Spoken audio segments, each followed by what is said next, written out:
Fala pessoal, tava aqui só ajustando o quadro. Agora eu vou conversar com vocês da relação, já falei do cálcio, mas agora da relação do PTH com o fosfato, tá bom pessoal? Antes de dar início aqui a essa explicação de como se relaciona o PTH e o fosfato, deixa eu só fazer com vocês um esclarecimento terminológico. Porque eu me cruzava na literatura quando estava no segundo semestre, às vezes me vinha a pergunta: fosfato é a mesma coisa que fósforo? Então vou só esclarecer aqui que não. Que o fósforo é o que a gente vê ali na própria tabela periódica, né, que é de maneira geral, o elemento químico mesmo é o fósforo. Mas quando a gente está falando da maneira que está circulando no nosso organismo, especialmente ali aonde? Especialmente no líquido intracelular, dentro das células, como também no líquido extracelular, seja dentro do vaso, seja ali no líquido intersticial. A gente fala principalmente do fósforo na sua forma iônica, que ganha o nome de fosfato. E o fosfato pode estar em duas principais formas. Estou escrevendo isso aqui, não é o foco, mas é para quando vocês estiverem estudando e lendo, vocês só entenderem. Vocês podem se cruzar com o H2PO4- e o HPO4- Então, vocês vão se cruzar com isso. Ambos são fosfato, mas são formas diferentes do fosfato estar circulando. Circula principalmente nessa aqui de baixo, tá bom, pessoal? Então, vamos lá. Feito só, e o fósforo, vocês vão ver na tabela periódica, é o elemento, a letra P, né? Vocês podem se cruzar também. Mas, feito só esse esclarecimento terminológico, pra gente aqui não vai fazer tanta diferença. Pode ser até que uma hora eu fale fosfato, fale fósforo, mas isso é só para agilizar a explicação, mas entendam que há essa diferença, tá bom? Então, dito isso, vamos aqui entender agora como é que se vai dar justamente o quê? A relação do PTH no metabolismo do fosfato. Para falar disso, a gente vai ter que lembrar dos três coadjuvantes que eu acabei de comentar, que são os mesmos do cálcio, que é os rins, os ossos e o intestino. Tá bom? Vou partir aqui de um pressuposto inicial, de uma narrativa normalmente do evento zero, que começou ali no nosso organismo a aumentar o PTH. Independente do motivo, seja um hiperparatiroidismo, seja outro motivo qualquer, hiperparatiroidismo seria no caso patológico, né? Mas seja qualquer outro motivo, aumentou ali o nosso PTH, certo? O PTH está aumentado. Então esse PTH que está aumentado vai ter uma ação maior agora.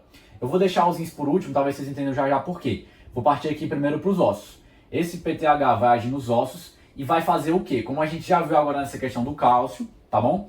O PTH, ele age nos ossos fazendo o quê? Estimulando a atividade, estimulando de maneira indireta, depois a gente vai entender por que é indireta, estimulando de maneira indireta a atividade dos osteoclastos, clastos de quebra. Então os osteoclastos, quando aumentam a sua atividade, vão quebrar ali o osso. Já vou comentar um pouco mais do osso, mas eu preciso adiantar aqui algumas coisas para a gente conseguir ter agilidade. O osso ele é composto por uma parte orgânica e inorgânica.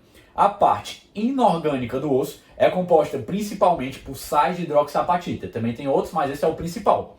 E os sais de hidroxiapatita, entre outras coisas, me acompanhem para vocês não se perderem, os sais de hidroxiapatita são formados por principalmente cálcio e fosfato.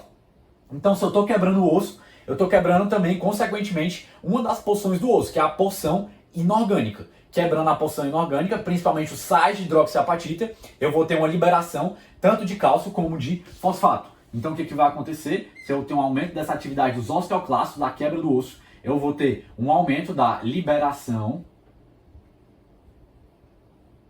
de fosfato. Agora aqui eu vou até desenhar essa seta pequena. Por quê? Porque essa liberação de fosfato não é tão grande, tá? Guardem essa informação. Agora vamos partir aqui da ação do PTH diretamente aqui no caso do fosfato no organismo. Ele vai aumentar a absorção de fósforo, depois vira fosfato, né? Enfim, no organismo. Mas aqui vou até desenhar a seta de novo, é uma absorção pequena, não é tão grande assim de fósforo, depois vira fosfato, enfim. Tá bom, pessoal? E agora é o que? Eu deixei por último os rins. Porque o que vai acontecer aqui no caso especialmente do fosfato, que é o principal que eu quero que vocês guardem, pessoal, que o PTH age nos rins, aumentando, vou até desenhar aqui a seta grande agora, de maneira significativa e potente, a excreção de fosfato. Então, o efeito final do PTH em relação ao fosfato vai ser o quê? Vai ser um aumento da excreção. Eu vou escrever de maneira diferente, a mesma coisa com outras palavras, tá? Uma redução do nível sérico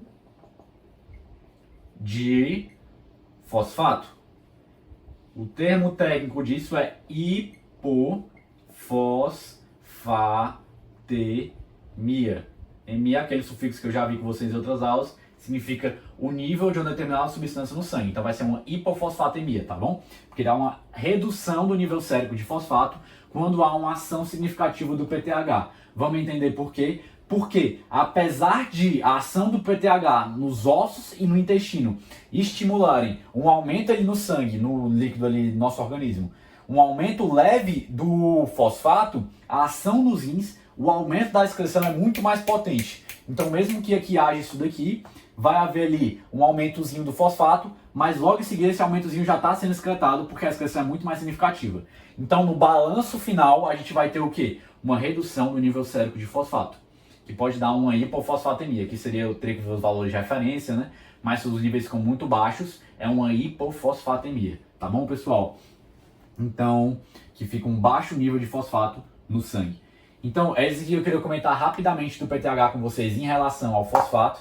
Ah, Pedro, eu quero guardar de cor só uma coisa que eu gosto de falar. Guarde que o PTH reduz o nível sérico de fosfato no final das contas, principalmente pela ação nos rins, apesar da ação dos ossos do intestino dar um leve aumento, mas no final o balanço, seu aumento no sangue, né? Mas se eu excreto muito mais, saindo do organismo, né? Entrando e saindo, o que vai acontecer? Vou ter um balanço negativo no final, um abaixo do nível sérico de fosfato. Tá bom, pessoal?